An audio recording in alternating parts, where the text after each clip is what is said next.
Hello, welcome again. तो अभी हमने एक शेक्सपियर का एक वर्क पढ़ा था जिसका नाम था, क्या नाम था जिसका नाम था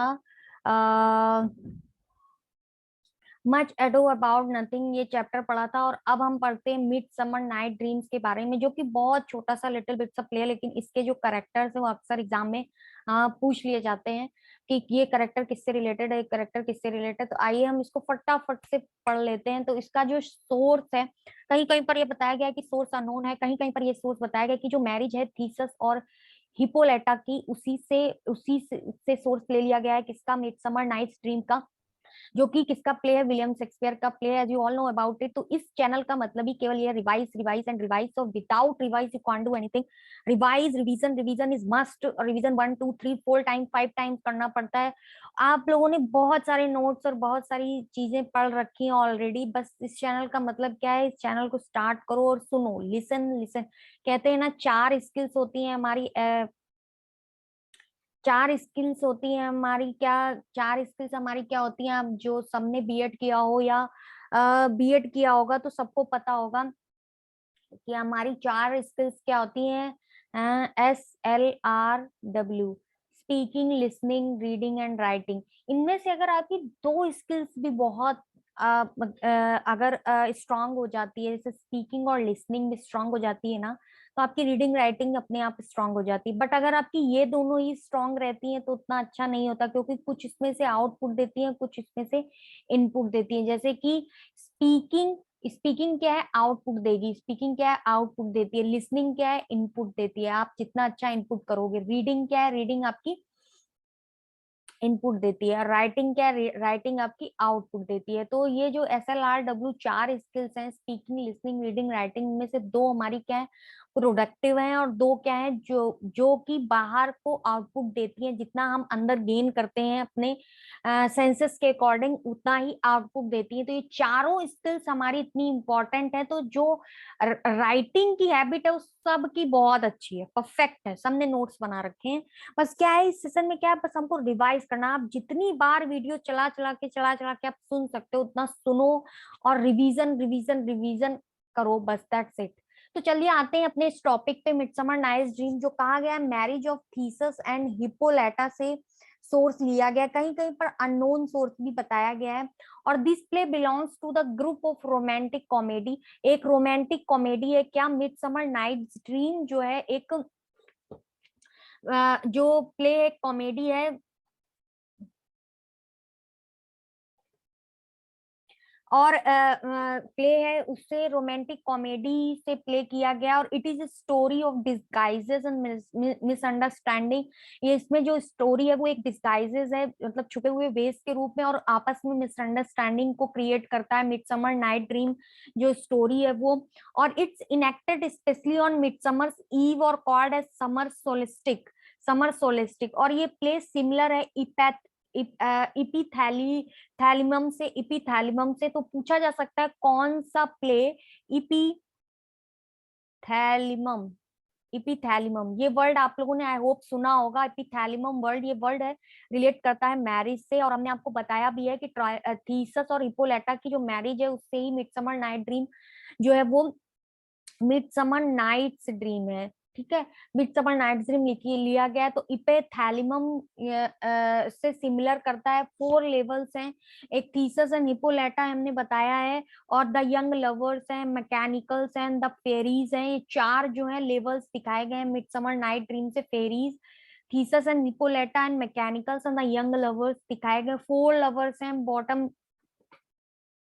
अब बाकी आते हैं हम स्टोरी में करेक्टर्स देखते हैं। क्या, ईगियस एक करेक्टर है, फादर ऑफ हर्मिया है। हर्मिया इस प्ले की हीरोइन है, मिडसमर नाइट ड्रीम्स की हीरोइन कौन है, हर्मिया है। जैसे हमने अभी पढ़ा था मच एडो अबाउट नथिंग, इसकी हीरोइन कौन थी, हीरो।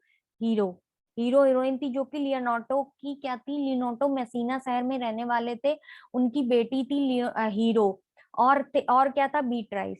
और बीट्राइस एक करेक्टर था जो कि इसकी नीज थी हीरो की, वो भी एक इस प्ले में एक रोल है, लेकिन हीरो मेन हीरोइन है किसकी, मैचडो अबाउट नथिंग की। वहीं पर मिडसमर नाइट ड्रीम में जो हर्मिया है वो क्या है, वो हीरोइन है किस प्ले की, मिडसमर नाइट ड्रीम्स की हीरोइन है हर्मिया।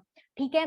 तो एगियस फादर है, लिसेंडर ये भी करेक्टर पूछ दिया जाता है, ये भी करेक्टर पूछा गया है कि लिसेंडर करेक्टर किसमें है। ये लास्ट ईयर ये क्वेश्चन आया था, लिसेंडर करेक्टर किसमें है। मिडसमर नाइट ड्रीम्स में इन लव विद हर्मिया, ये प्यार में हर्मिया के पड़ जाता है लिसेंडर। तो एंड डेमेट्रियस, डेमेट्रियस करेक्टर है जो कि हेलेना का क्या है, हेलेना के साथ लव करता है डेमेट्रियस। किंग ओबेरियन, टिटेनिया, बॉटम और पक। पूछा जा सकता है ये पक है ये क्या है, ये किसमें है, किस प्ले में लिया गया है। तो ये एक मिडसमर नाइट ड्रीम शेक्सपियर के वर्क में लिया गया, जो एक फेरी है, मिस्चीवियस, बहुत बदमाश है फेरी, उसका इसमें करेक्टर जो है वो लिया गया है। ठीक है, तो इतने ही करेक्टर आगे बढ़ते हैं, जो और करेक्टर होंगे उनको हम पढ़ेंगे। तो विलियम शेक्सपियर की जो मिडसमर नाइट ड्रीम्स एक काल्पनिक कॉमेडी है, इमेजिनेशन एक कॉमेडी है, तो याद रखना एक रोमांटिक कॉमेडी है मिडसमर नाइट ड्रीम्स। जो पक, जिसे रॉबिन गुडफेलो भी कहा जाता है, पक है उसको और क्या कहा जाता है, उसे रॉबिन गुडफेलो भी कहा जाता है। ठीक है, के आसपास केंद्रित है, पक के आसपास केंद्रित, जो एक जादुई परी जैसा प्राणी है। नाटक की शुरुआत ड्यूक ऑफ एथेंस से होती है।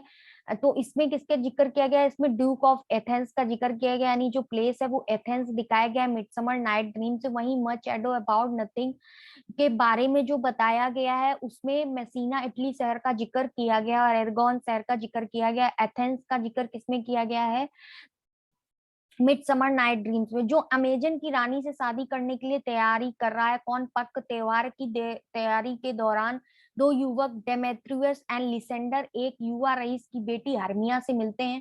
दोनों पुरुष उसके प्यार में पड़ जाते हैं, कौन, डेमेट्रियस एंड लिसेंडर। लेकिन उसके पिता केवल डेमेट्रियस से शादी करने की अनुमति देते हैं। हालांकि ये लिसेंडर है कि हर्मिया प्यार करता है, वह लिसेंडर के साथ भागने की योजना बनाती है। अपनी सबसे अच्छी दोस्त हेलेना को बताती है। हर्मिया से अनजान हेलेना डेमेट्रियस से प्यार करती है और जीतने की उम्मीद में उसे बताने की योजना बना रही है। इस बीच पक को परियों के राजा ओबेरॉन द्वारा जादुई कामदेव जैसा फूल खोजने के लिए भेजा जाता है, ताकि वह परियों की रानी टाइटेनिया, टाइटेनिया कौन होती है, टाइटेनिया जो होती है वो परियों की रानी होती है, the beautiful queen of the fairies होती है। और फेरी कौन होता है, पक होता है, और उसको रॉबिन गुड फेलो भी कहते हैं। पक को जो एक फेरी होता है, फेरी होता है, उसको रॉबिन गुड फेलो भी कहते हैं। और फेरीज कौन होती है, टाइटेनिया। टाइटेनिया जो होती है वो क्या होती है, वो एक फेरीज होती है, वो फेरीज होती है, क्वीन ऑफ द फेरीज है। किंग ऑफ द फेरीज कौन है, ओबेरॉन। ओबेरॉन कौन है, किंग ऑफ द फेरीज कौन है, एबेरॉन है। और क्वीन ऑफ द फेरीज कौन है, टाइटेनिया है। और पक क्या है, पक क्या है, पक एक मिस्चीवियस फेरी है, पक एक मिस्चीवियस फेरी है, जिसको रॉबिन गुडफेलो के नाम से भी जानते हैं। ठीक है, ओबेरॉन एक किंग ऑफ द फेरीज है, Titania queen of the fairies है, लिसेंडर एक यंग मैन है एथेंस का जो कि हर्मिया से प्यार करता है, डेमेट्रियस एक यंग मैन एथेंस है ये भी। तो इस तरीके से एथेंस की स्टोरी का जिक्र किया गया है। तो टाइटेनिया को तब वो क्या फूल खोजने, परियों की रानी टाइटेनिया को दंडित कर सके और उसे अपने नौकर के लिए उसे बदलने के लिए मजबूर कर सके। जब सोते हुए व्यक्ति की पलकों पर फूल छिड़का जाता है तो वे जागते ही सबसे पहले जो देखते हैं उसके प्यार में पड़ जाते हैं। तो पक टिटेनिया पर फूल का उपयोग करता है और एक असहाय टोकरी बुनकर, और अभिनेता बॉटम, अब ये ध्यान रखिएगा कि ये जो बॉटम करेक्टर है पूछ दिया जाएगा किसमें जिक्र किया गया बॉटम करेक्टर का, तो मिडसमर नाइट ड्रीम में बॉटम करेक्टर का जिक्र किया गया मिडसमर नाइट ड्रीम में। जिसका चेहरा गधे के अभिनेता बॉटम को देखने के लिए उठता है और जिसका चेहरा गधे के रूप में बदल दिया गया है। परियों की शरारती प्रकृति के कारण फिर से मुद्दे उठते हैं।